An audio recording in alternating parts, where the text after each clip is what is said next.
अऊज़ु बिल्लाहि मिनश्शैतानिर्रजीम बिस्मिल्लाहिर्रहमानिर्रहीम व बिही नस्तईन व हुवा खैरुन नासिरिन व मुईन व सल्लल्लाहु अला सय्यिदिना मुहम्मदिन व आलिहि अत्ताहिरीन अल्लाहुम्मा सल्लि अला मुहम्मदिन व आलि मुहम्मद वअज्जिल फरजहुम रब्बी अदखिलनी मुदखल सिद्क़ व अखरिजनी मुखरज सिद्क़ वजअलनी मिन लदुनका सुल्तानन नसीरा रब्बि इश्रह ली सदरी व यस्सिर ली अमरी वहलुल उक़दतम मिन लिसानी यफ़क़हू क़ौली।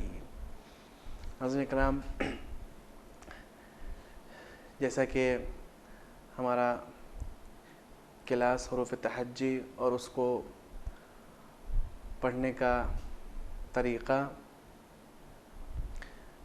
जब कभी ज़बर के साथ आए या ज़ेर के साथ है या पेश के साथ आए उसको कैसे पढ़ना है, किस तरीक़े से पढ़ना है, और अगर उसी के ऊपर तशदीद आ जाए तो कैसे पढ़ना है, उसका लहजा क्या होगा, जैसा कि हम ये सब तमाम चीज़ें गुज़श्ता क्लासों में बता चुके हैं।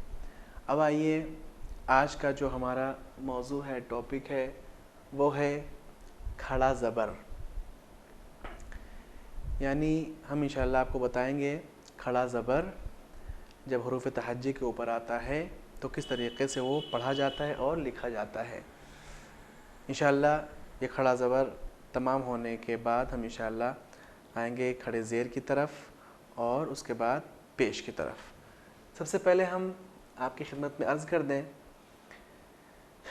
कि जब ये हुरूफ़ तहज्जी के ऊपर लिखा जाता है, यानी कभी कभी आपने देखा होगा हुरूफ़ तहज्जी के ऊपर एक अलिफ़ आता है, हुरूफ़ तहज्जी के ऊपर एक अलिफ़ करार देते हैं ताकि वो उसे हम 2 पॉइंट खींच सकें, 2 हरकत के बराबर खींच सकें। इसीलिए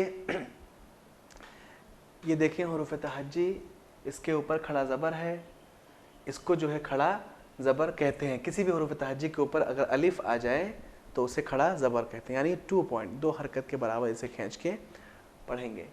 अब यहाँ पर देखें, यहाँ पर अगर वर्ड को खोल के लिखेंगे तो इस तरीके से लिखा जाएगा अलिफ़ अलिफ़ ज़बर आ। अब इसी को हमने क्या किया है, इसी को हमने अलिफ़ के ऊपर एक अलिफ़ ले आया, यानी खड़ा ज़बर, तो हो जाएगा 2 हरकत, 2 पॉइंट, अलिफ़ खड़ा ज़बर आ। फिर आइए बा अलिफ़ ज़बर बा, ये जो हमने यहाँ पर देखिए इस तरीके से अलिफ़ लिखा है, इसके बाद वर्ड को ओपन तरीके से पढ़ेंगे तो हुरूफ़ तहज्जी को पढ़ेंगे तो किस तरीके से पढ़ेंगे, बा खड़ा ज़बर बा। उसके बाद फिर है वर्ड को हुरूफ़ तहज्जी को मिला के लिखेंगे, यानी वही उसी खड़ा ज़बर को, ता अलिफ़ ज़बर ता, ता खड़ा ज़बर ता, सा अलिफ़ ज़बर सा, उसके बाद सा खड़ा ज़बर सा। इसी तरीक़े से हुरूफ़ तहज्जी के ऊपर खड़ा ज़बर आएगा तो हम उसे 2 पॉइंट यानी 2 हरकत के बराबर खींच के पढ़ेंगे। जैसे आ बा ता सा जा इला आखिर। अब कुछ मिसालें हैं जो हम यहाँ पर पेश करना चाहेंगे आपकी खिदमत में, कुछ एग्ज़ाम्पल्स हैं कुरानी, इंशाल्लाह हम वो पेश करेंगे।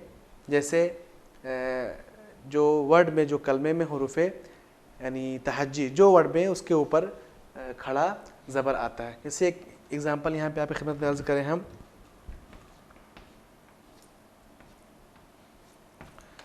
यह है अलिफ़ खड़ा ज़बर आ, दाल ज़बर दा, मीम ज़बर मा, आदमा।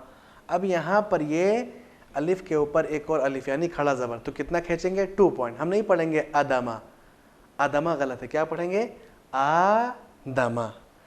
आगे वाली मिसाल, जैसे कुरान में आपने गौर किया होगा।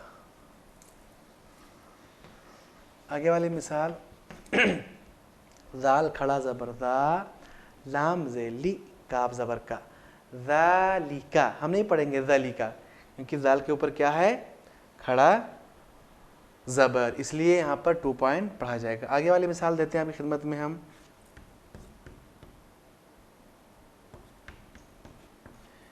ये देखिए हमने यहाँ पर लिखा है जन्नतुन,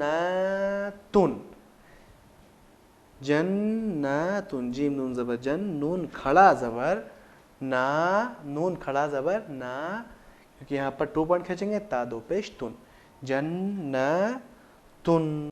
हम बहस कर रहे थे मौला के बारे में, यहाँ पर लिखा है मौला। अब यहाँ पर देखिए लाम के ऊपर एक खड़ा ज़बर आ गया है, हमें यहाँ पर पढ़ना है मौला, मौला। एक और एग्जाम्पल जो जिसमें 2 खड़ा ज़बर आया है,